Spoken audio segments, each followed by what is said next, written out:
It certainly doesn't take any genius to start touting and giving you the chalk.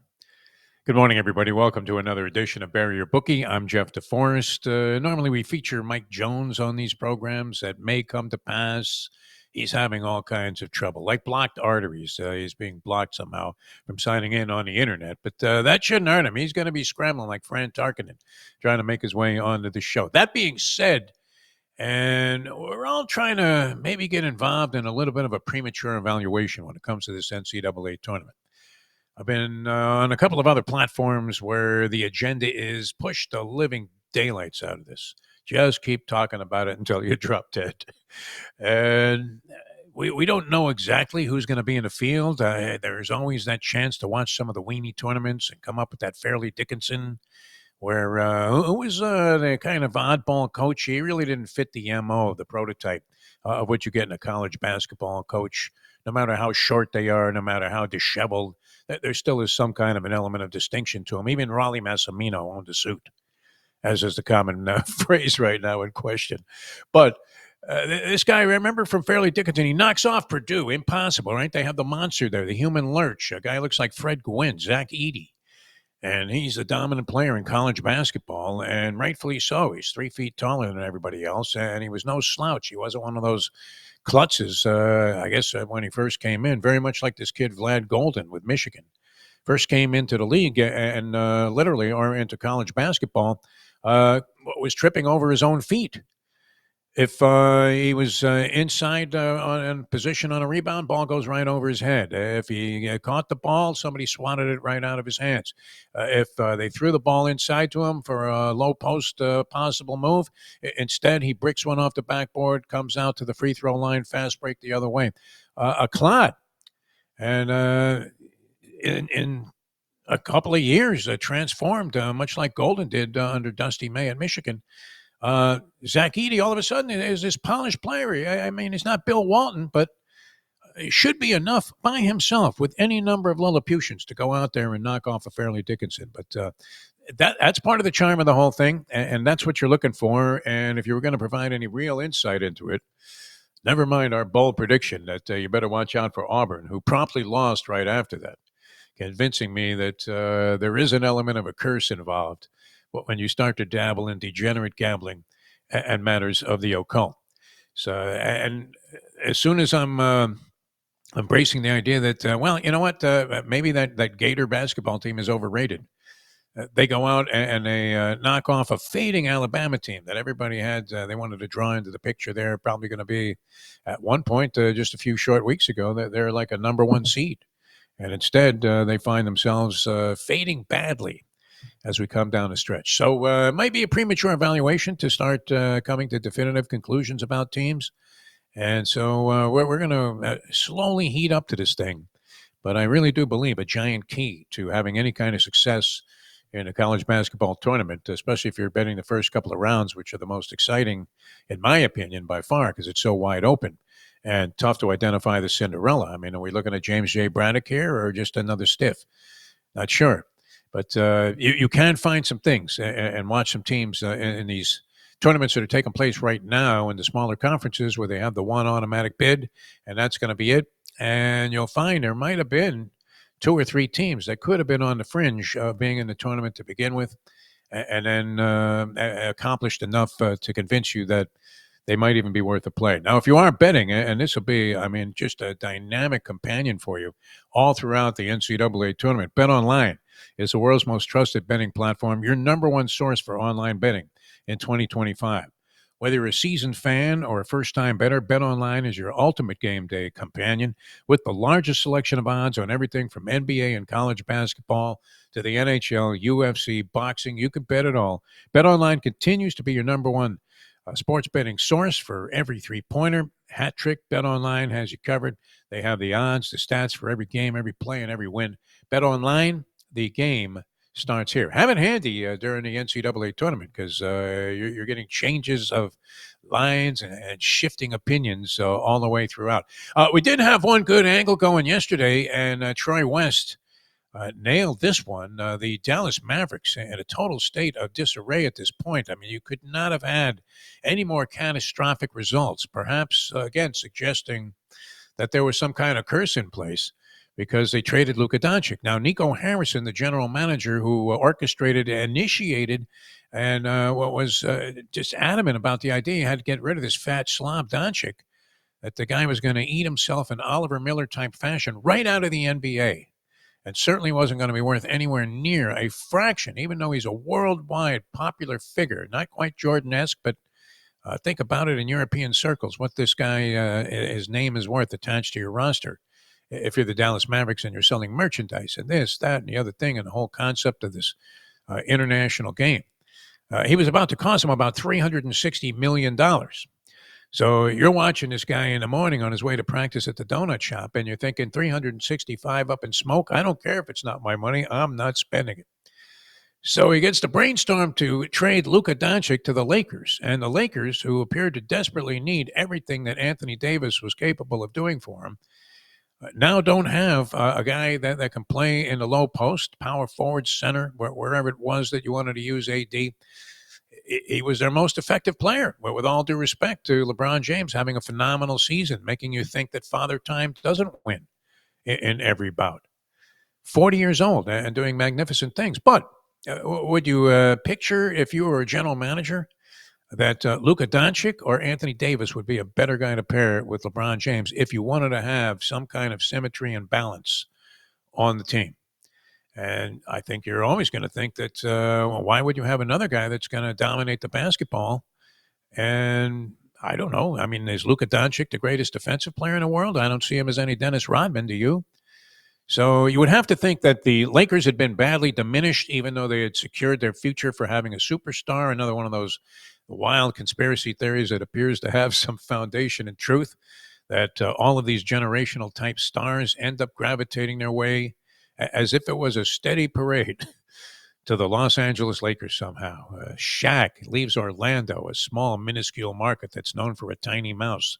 I don't know if it's a transgender mouse, but a mouse nonetheless. And where's he end up? Los Angeles. Some of this stuff happened by draft and by trade, but at the same time, just a steady parade. Pau Gasol, they need a center. Memphis says, here, take him, please. Hall of Famer. And just continued all throughout as the Lakers always seem to land that guy. They always, LeBron James. Where does he want to end up? Oh, I've got some business in L.A. What happened to Cleveland? So Luka ending up in L.A. Didn't seem to be any big coincidence. How it came about was bizarre. And you would have to think that the Dallas Mavericks, now without Kyrie Irving, as was pointed out yesterday by Troy West, were a definitive bet against every time they come out of the shoot. So they're getting only 10.5 points against the Milwaukee Bucks, who have been coming on last night. And they get pounded. I mean, they're out of it at halftime. Ended up losing the game by 30 points. That was one of those games that if you just sat down, never mind the sabermetrics and the analytics and all of the numerology, like we said, do you have to be Bill James to give out the favorite in any given game? Do you have to be some kind of wild mathematician capable of going ahead and doing complex mathematical equations and coming out with a point spread that's slightly higher than the one that's being offered? So you're thinking, okay, I'm going to place my money on them. No, all you had to do is take a look at what's left. The team has been gutted. They're already downtrodden from Luka Doncic's departure. I guess he was a popular player there. He seemed like a pretty likable guy and has fit in well. The Lakers have prospered. Anthony Davis out indefinitely. I don't know, but there's been no speculation that I've seen about when he's coming back. And now Kyrie Irving out, not that just the rest of this year, but next year. This was a team that was in the NBA Finals last year, and Nico Harrison has managed in a short period of time, in the span of 2 weeks, to completely dismantle them and bring them back to the lowly stature that they had exhibited when they were first purchased by Mark Cuban, who turned the franchise around. So bet against virtually every time. You would have to think. I don't know when the line makers are going to catch up with how devastating this whole period of transactions and injuries, subsequent injuries, has been. But there's what looks like something. You don't like to use the word guarantee or lock, but wow, last night's game, Milwaukee versus Dallas, if you thought about it for one split second, you had to think that that was a lock. Well, what are the odds of this? This is kind of an aside, And it's turned out the innocuous in-game interview that you have now, and you're always thinking, especially true, in the NBA. I think they tape the thing in football. Guy comes out of the locker room, they tape something, they play it before the third quarter, whatever. But he's not actually standing on the field talking to a reporter while the game is in action. NBA, though, now started a fourth quarter. I guess it's a new obligation for all the money they're pouring into the league coffers there that they get to ask two meaningless questions to a coach. And many NBA coaches, unlike the tradition that was started by Greg Popovich, where he, in a very surly fashion, would be completely dismissive of any question, even by the great late Craig Sager, respected NBA sideline reporter forever, and Pop would just look at him like he was garbage and completely dismiss any notion that this question had even the slightest semblance of intelligence when being asked. Some of these guys will actually, like Eric Spoelstra from the Miami Heat, our hometown team, he'll stand there and answer the thing. Yeah, you know what? We got to get Robinson more into the rotation there. And I tell you what, if so-and-so is going to keep taking these bricks from the outside, we're going to have to sit him down for a while. I don't know if he gets that specific, but at least gives you some kind of an answer. But in the NBA, while this is happening, bodies are flying. And, you're watching guys doing like Dr. J type of imitation slam dunks, and you're seeing threes. And meanwhile, the coach is answering the second question from the reporter, and you're thinking, I'll tell you how to fix what's going on out there. Get back into the game. Get your head into the fucking game, coach. Forget about this guy. Blow him off. And it seems very odd that coaches would go ahead and consent to actually doing this while there was actually game action. And you're asking yourself, well, what the hell does this guy do if the game is on and he's not coaching? So the Philadelphia Phillies manager is being interviewed, and he's involved in a game against the Tigers, spring training game yesterday. Thompson is the guy. He's being asked couple of questions by an in-game reporter who's down there in the dugout in a T-shirt and jeans, very casual stuff, and you wouldn't think that much of it. But during the course of this short conversation, the Tiger hitters hit not one, not two, but three home runs in succession, all on the very first pitch. So this guy's talking and going, yeah, you know what? I think I like our prospects here. The shortstop seems to be pretty much on the money, and we got some good pitching. We got some prospects coming up there looking good. There's a long fly ball to deep right field, and that ball is gone. This is happening as he's speaking. And he goes on, he's, you know what, to our catching situation, I really feel good about the depth. There's a long fly ball to deep left field, and that ball is gone.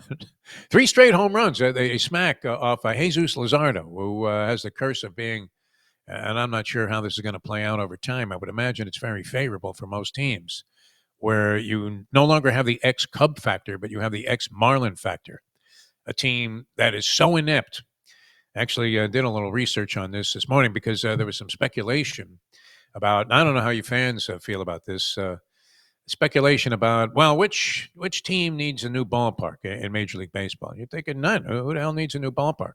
Tampa Bay, I guess, obviously needs something new. They're repairing this old, it was called the Blunder Dome for many, many years, and still is, a ballpark that the public was deceived into building, thinking with the temptation they just dangled that they might put a team there. They went ahead and built the stadium, and then they didn't have a team for years after that. Several franchises just used that as leverage to negotiate with the cities that they were currently residing in and managed to fleece municipalities out of zillions of dollars.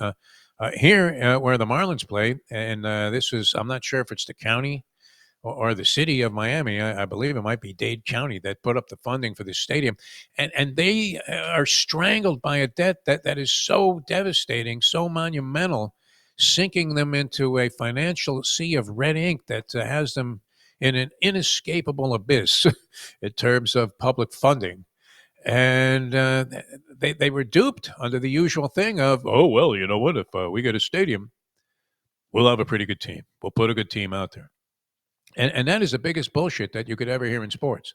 In fact, you might be wise the minute a team gets a new ballpark to bet against them in every game the following season. These are some of the horrific records that were posted by the Marlins since the opening of their stadium, which is a very nice place. It's in an area, it was actually described as bustling with public transportation. The truth is nobody wants to go there. It's a dump. It's where the old Orange Bowl used to be. The stadium itself is very nice once you're inside. Very accommodating ballpark and kind of cozy. It only seats like 37,000. They're happy to get 10% capacity on any given night, 3,700. And they'll be lucky to eclipse that on about half of their home games this year because it was all bullshit about getting the stadium and the team being better. I think these cities, when they're being spoken to in the original conversations, when they're initiated about building a new ballpark or the team's moving out of town, we're all going to Las Vegas. Nobody can say that anymore. We already got the A's going there. And another one of these type of deals where the city never recovers. The national debt is not as large as the stranglehold that these funds being allocated to a ball club and some billionaire, and the guy made out like a bandit. Greatest sports Ponzi scheme ever, Jeffrey Loria.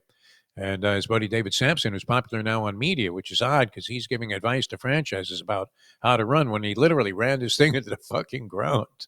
It's amazing who becomes analysts. You might be saying the same thing about me. But here's the numerology on this. So they open up in 2012. They go 69 and 93, the Marlins I'm talking about.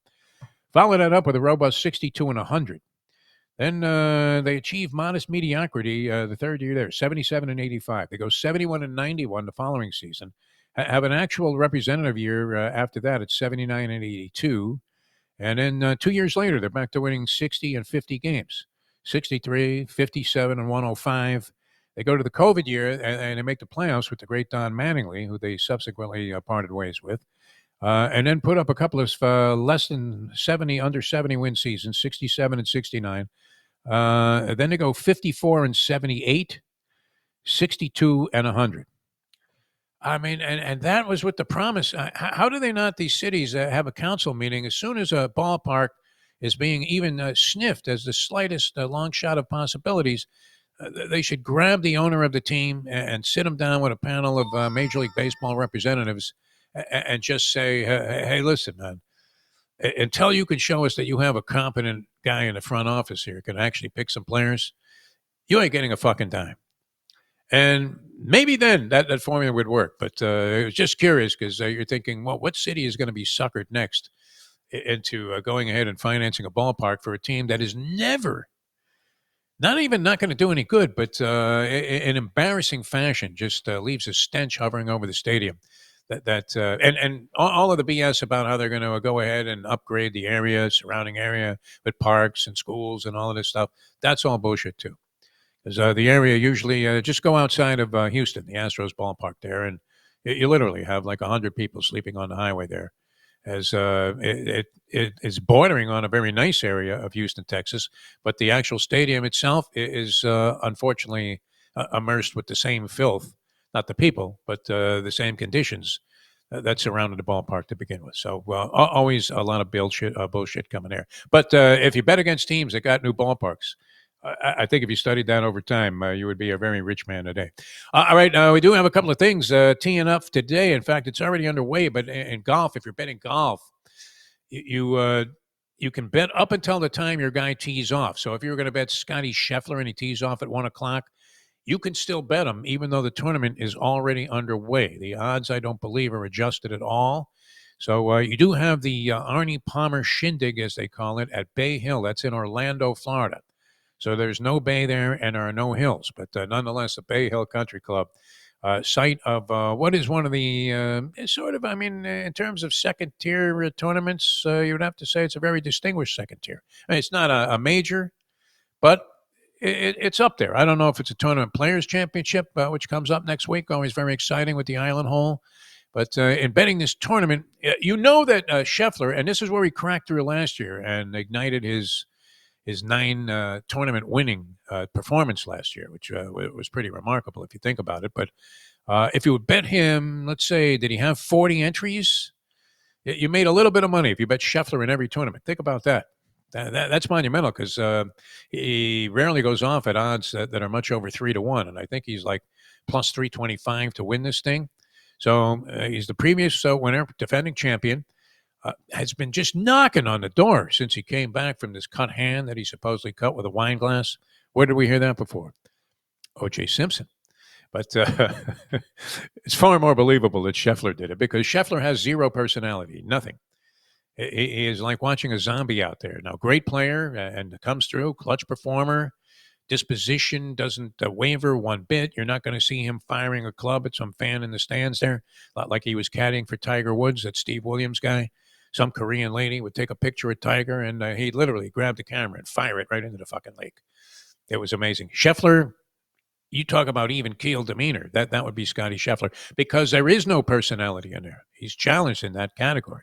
Might be the greatest guy in the world as far as I know, but we see nothing. We see a vapid human being who can play golf at a level that may be unprecedented by the time all is said and done. You can't take him, though. There's no romance in betting the chalk at a golf tournament. I don't know if I have a pick for you. This Oberg's going to be overbet and certainly is in there in contention. Rory's the second choice in the tournament. McIlroy, and he's won it before. So there's a track record there. It's hard to come out of the clouds, though, in this thing, because I believe the field is limited to 72 players. It's one of those signature events. So if you can find somebody at a bit of a price, I don't know. What happened to Colin Morikawa? Troy West loves that guy, and well, we haven't seen him cash for a long, long time. But I'm thinking, go somewhere mid-pack on this thing. Find somebody that maybe has a little bit of a price. Right? Who can we throw out there? Scheffler's plus 320. How about Justin Thomas at 28-1? Is he about ready to have a breakthrough? Justin Thomas, and there he is, back in the winner's circle. Jim Nantz will have an orgasm right there on the set, although I think this is an NBC event.